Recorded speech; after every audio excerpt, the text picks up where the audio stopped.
बार की बात है। राजनगर नामक एक जगह पर एक गटर खुला हुआ होता है। उस गटर में चुड़ैल का साया था। उस गटर के आसपास से यदि कोई भी गुजरता था तो चुड़ैल उसे गटर के अंदर खींचकर मार डालती थी। एक दिन एक आदमी वहाँ से गुजर रहा होता है। ओहो, इस शहर में भी पता नहीं क्या हो गया। कोई भी आदमी अपना काम ठीक से नहीं करता। कहाँ जा रहे हो? हमसे तो मिल लो।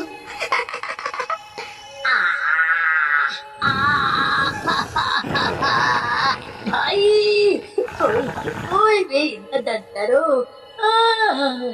ऐसे कहकर चुड़ैल उस आदमी को गटर के अंदर खींचकर मार डालती है। वही राजन नाम का आदमी, जो कि एक सिविल इंजीनियर होता है, अपनी बीवी रमा और बच्चों श्याम और मोहन के साथ रहने आता है। वो दिन में इसी गटर के पास से गुजरता है। ओहो, ये मेरे डिपार्टमेंट के लोग कितने लापरवाह हैं। आज ही से बंद करवाता हूँ। फिर राजन वहाँ कुछ लोगों को बुलाकर उस गटर को बंद करवा देता है। लेकिन कुछ दिन बाद राजन को रोज सोते समय रात को भयानक आवाजें आती हैं, मैं किसी को जैसे कोई कह रहा हो कि वो सबको मार डालेगी। लेकिन हैरानी की बात यह कि ये आवाजें सिर्फ राजन को ही सुनाई देती थी। छोड़ूंगी। एक रात जब राजन सो रहा होता है, रमा, देखो देखो, वही आवाजें फिर से आ रही हैं। ओहो, कहाँ ये आवाजें? तुम थक जाते हो पूरे दिन। शहर में तो गटर डलवाते रहते हो सकता है कोई बुरी कहानी सुन ली होगी तुमने। चलो सो जाओ। फिर एकदम से आवाजें आनी बंद हो जाती हैं और राजन भी सो जाता है। अगली सुबह जब राजन तैयार होकर ऑफिस के लिए अपनी गाड़ी से जा रहा होता है, तभी एक औरत उससे लिफ्ट मांगती है। राजन गाड़ी रोक देता है और औरत गाड़ी के अंदर आकर बैठ जाती है। मैडम, आप इतनी सुनसान रोड पर अकेले कहाँ जा रही हो? लेकिन औरत कोई जवाब नहीं देती। तभी रोड पर एक कुत्ता गाड़ी के सामने आ जाता है और जोर जोर से भौंकने लगता है।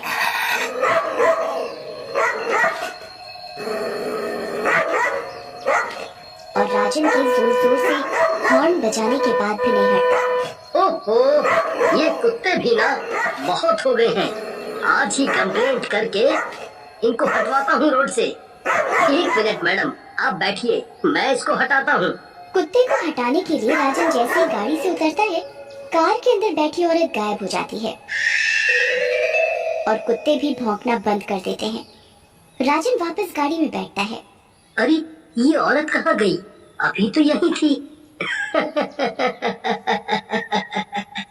लगता है डर गई होगी बेचारी। चलो खैर, ऑफिस चलो।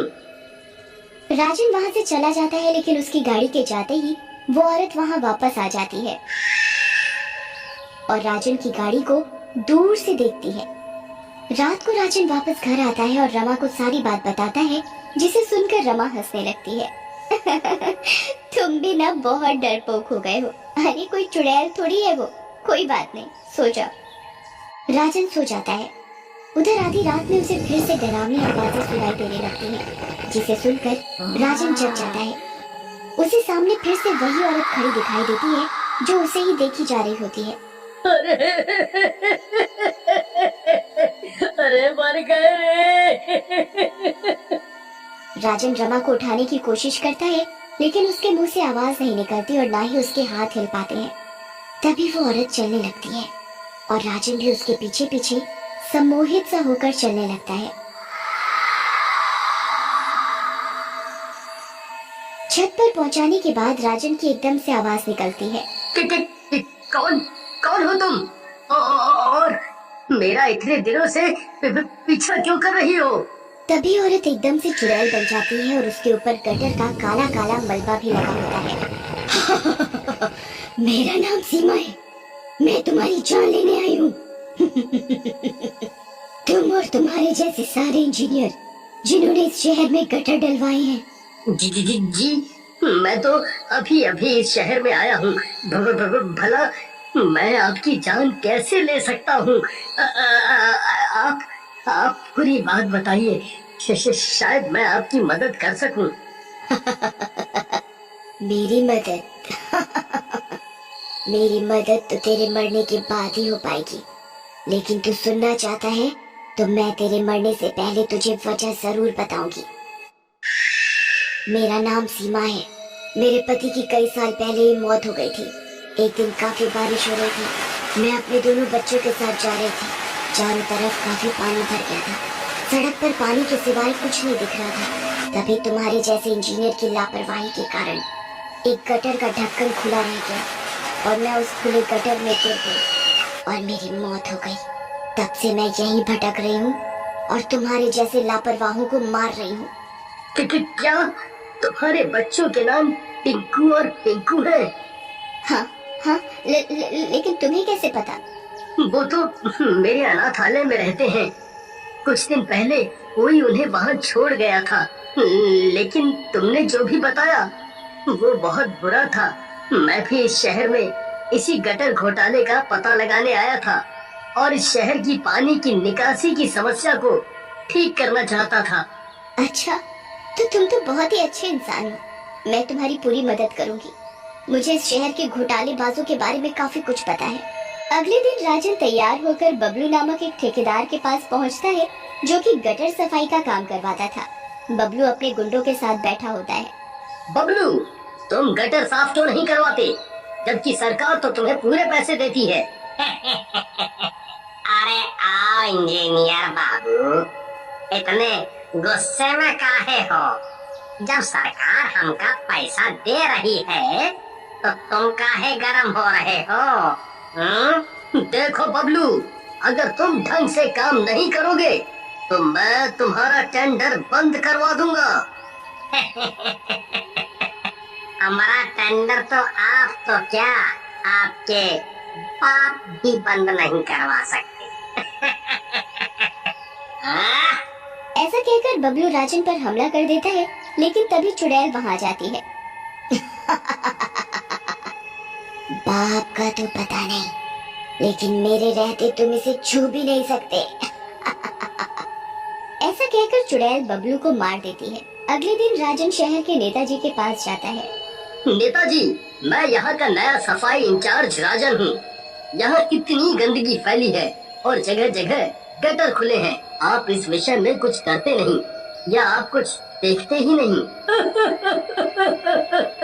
अरे राजन बचुआ, इतना सब नहीं बोलते।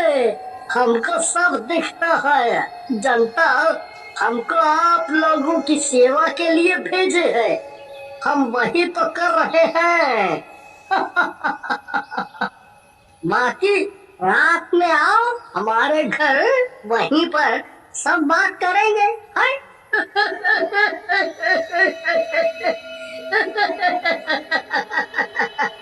राजन वहाँ से चला जाता है और रात में नेताजी के घर पहुँचता है। सफाई महोदय, आप कुछ कहते रहे दिन में। देखो भैया, यहाँ रहना है तो रहो, नहीं तो दुनिया में नहीं रहोगे। आप अपन मुंह बंद रखिए और जो हो रहा है होने दीजिए। हैं? आपको पता है आपकी वजह से कितने लोग मर रहे हैं और उनके घर वाले कितने परेशान हो रहे हैं। मेरे रहते मैं आपको कुछ भी नहीं करने दूंगा। अब तो हमरा एक बात नहीं काट सकते और कोई भी परेशान हो उससे हमें क्या, हमको तो हमारा हिस्सा चाहिए, समझे? अब यहाँ से निकल लो और हमें गुस्सा मत दिलाओ। तभी वहाँ चुड़ैल आ जाती है। अरे मर गया रे, ये नाश मिट्टी चुड़ैल कहाँ से आ गई?